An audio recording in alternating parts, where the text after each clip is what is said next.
What's going on, everybody? It's your boy J-Main back checking in with the people.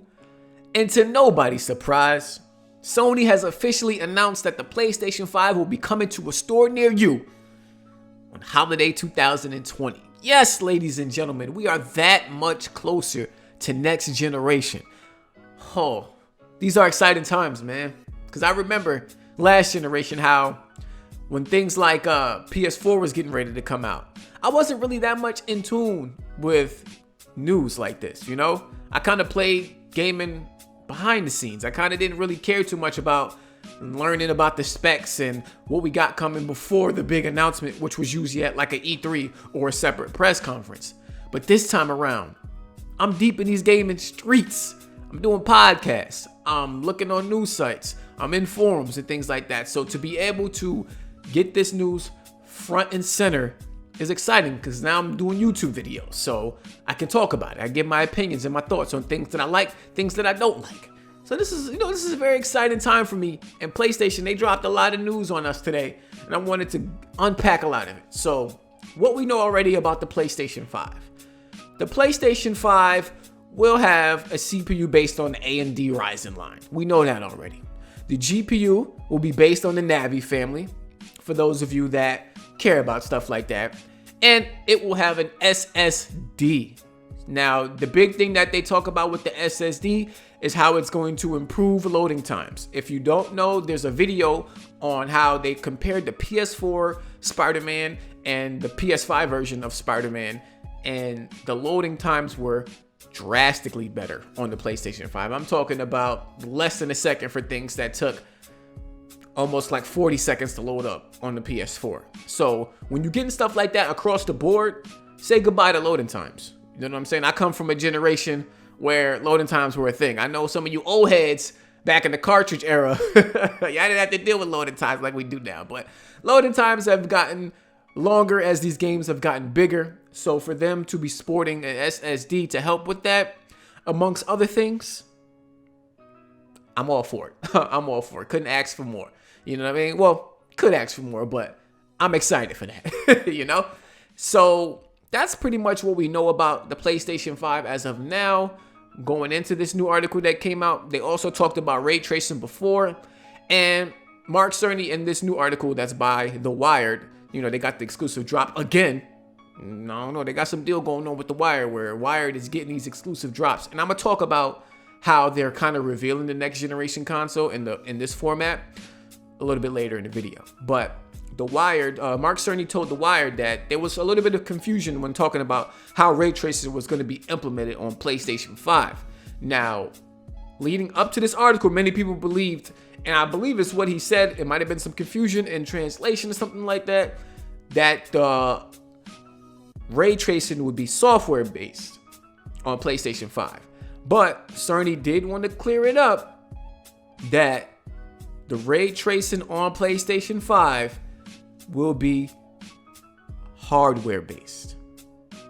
Quote, there is ray tracing acceleration in the GPU hardware, which I believe is the statement that people were looking for. So there you have it. If you had any confusion about how they were going to implement ray tracing, before it was believed to be on the software side, now it's going to be on the hardware side. Some people were concerned about that, like how are they going to do that? Most of the ray tracing, or you know, the ray tracing we got out now is all based on the GPU hardware. How are they going to do it software?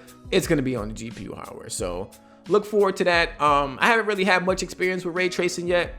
I have the RTX 2070, but I'm just not willing to sacrifice the resolution and frames for ray tracing yet. You know, I turned it on. It looked cool, but when you sacrifice the resolution, it kind of makes it pointless, you know? Like, what's the point of looking at, you know, a feature that's going to make something look better, but then you got to sacrifice resolution for it. You got to sacrifice frame rate for it. I'm not, you know what I mean? I'm not there yet, or at least I don't have, you know, a powerful enough GPU to game comfortably how I want to game with ray tracing on. So I'm interested to see how they implement it, but for me personally, I'm not too excited about it. But yeah, so that's kind of what we've gotten so far about the PlayStation 5 leading up to this article.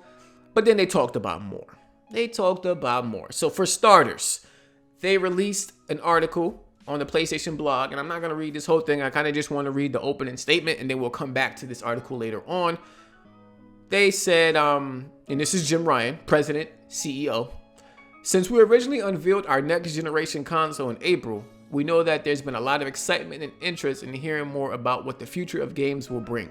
Today, I'm proud to share that our next generation console will be called, wait for it, PlayStation 5. Who the hell didn't know that?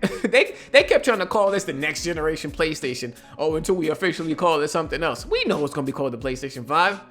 Yeah, I ain't kidding nobody. And we'll be launching in time for holiday 2020. I want to know down in the comment section right now. Go right down in the comment section. Let me know, what do you think the release date for the PlayStation 5 will be in 2020? If I was a betting man, I'm betting on the same date that the PS4 had, and that's November 13th. It's a couple weeks before the holidays.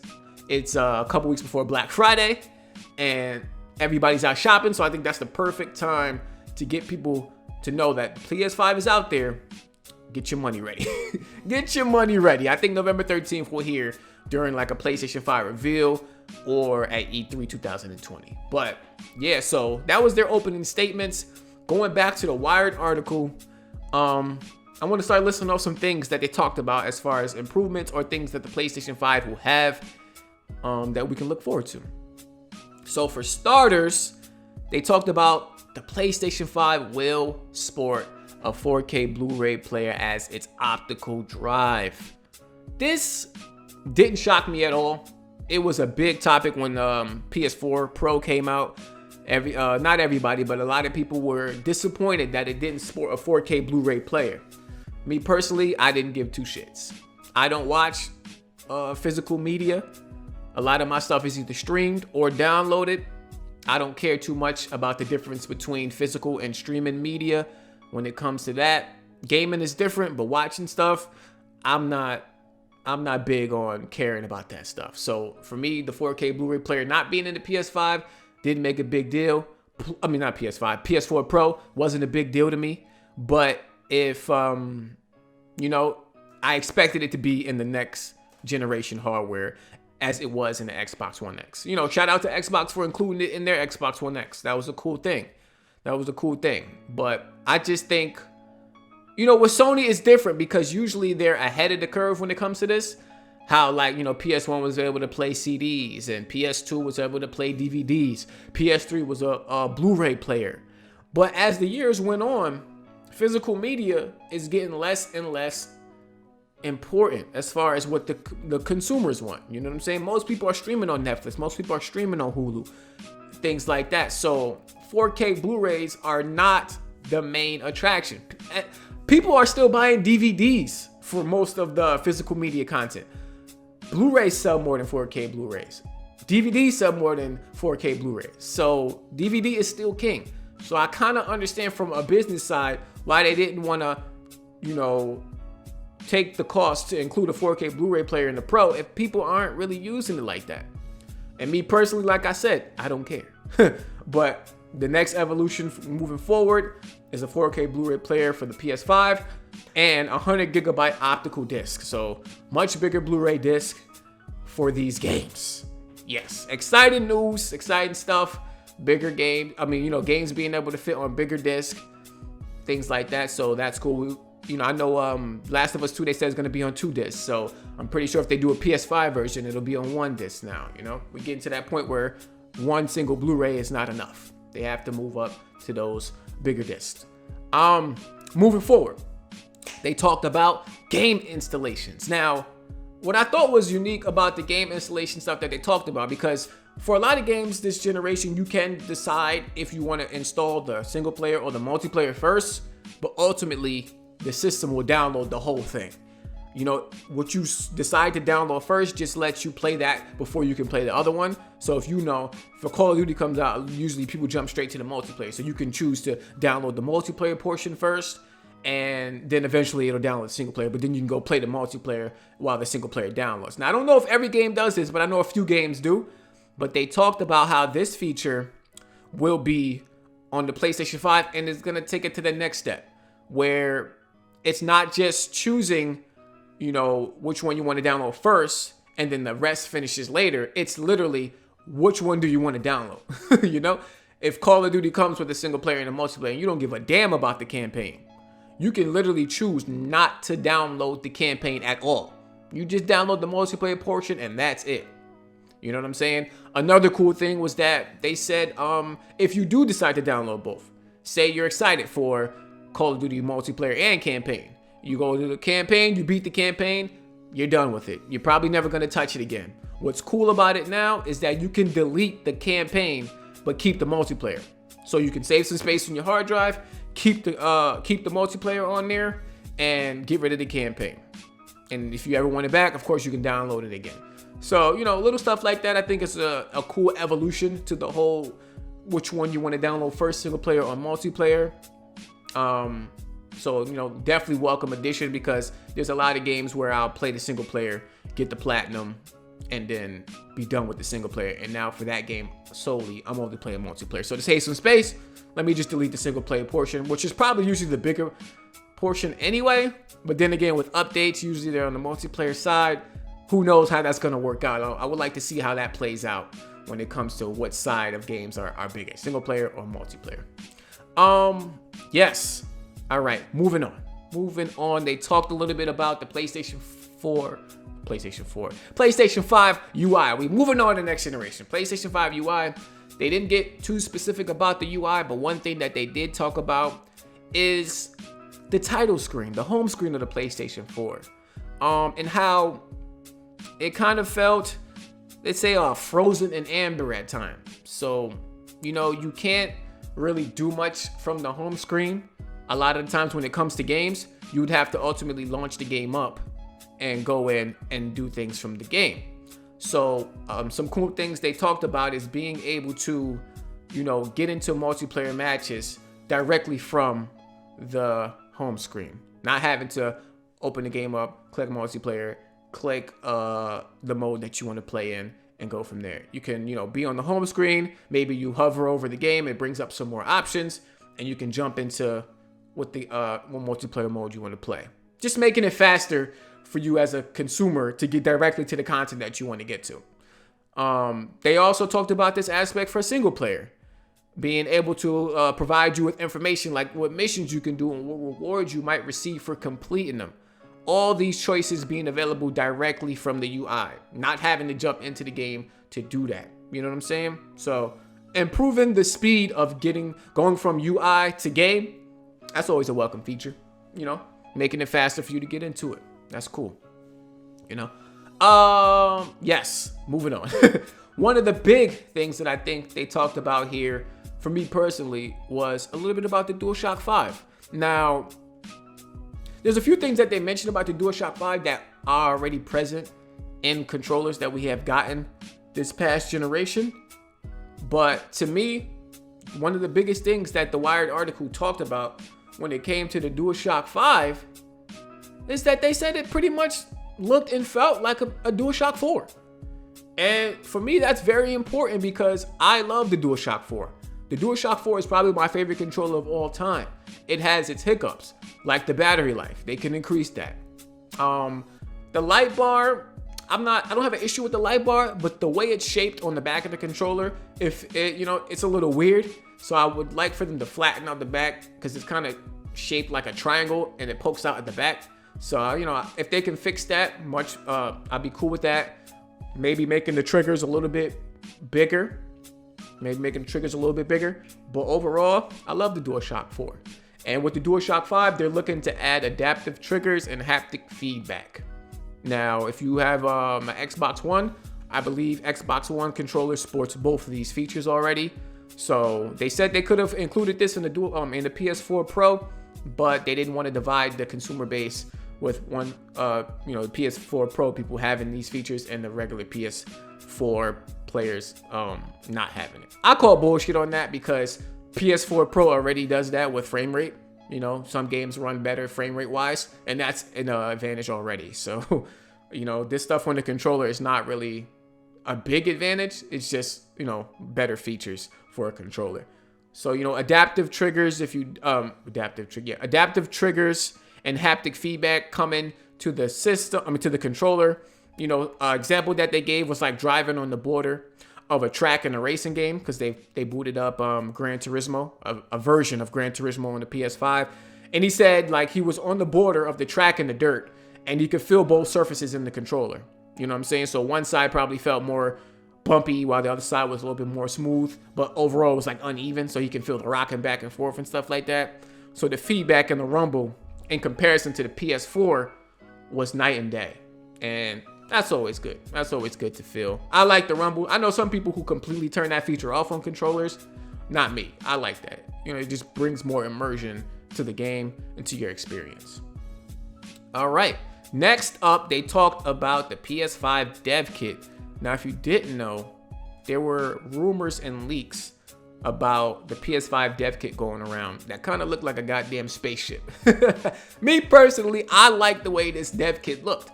And I wouldn't have been mad if this was the actual official look of the PS5. But ultimately, as we all know, dev kits end up not looking anything like the console that we get. And I'm pretty sure they're going to go for a more sleek design that looks good on entertainment systems for the casual consumers, because that plays a factor into why a lot of people buy systems as well. Us hardcore people, we don't give a damn what the system look like. As much as I like the spaceship look, the system could look like a goddamn tree, and I'm picking it up. As long as it got the games that I want to play, I'm picking it up. I don't give a damn what it looks like. But the Wired article is pretty much confirming that those leaks were pretty real. You know, they got a quick look at the dev kit, and it looks a lot like those reports of the Space Shuttle dev kit that came out a while ago. You know, so they said those dev kits are out in the wild. Prototypes of the controller are out in the wild. So these developers have got their hands on these systems. And I know there were some rumors about one developer saying that Sony is keeping them in the dark with the system. According to Jason Schreier, because he commented on this article, he said a few devs said, yo, nah, Sony's been giving us the tools that we need to make these future games.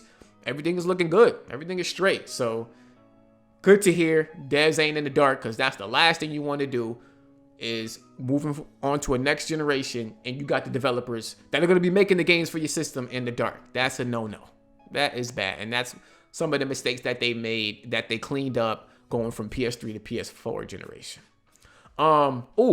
Big announcement was that Blue Point Games is working on a PS5 launch title. Blue Point Games is working on a PS5 launch title. They say we're working on a big one right now. Now, there's been some rumors about what Blue Point's next game would be. A lot of people are speculating that it's Demon's Souls.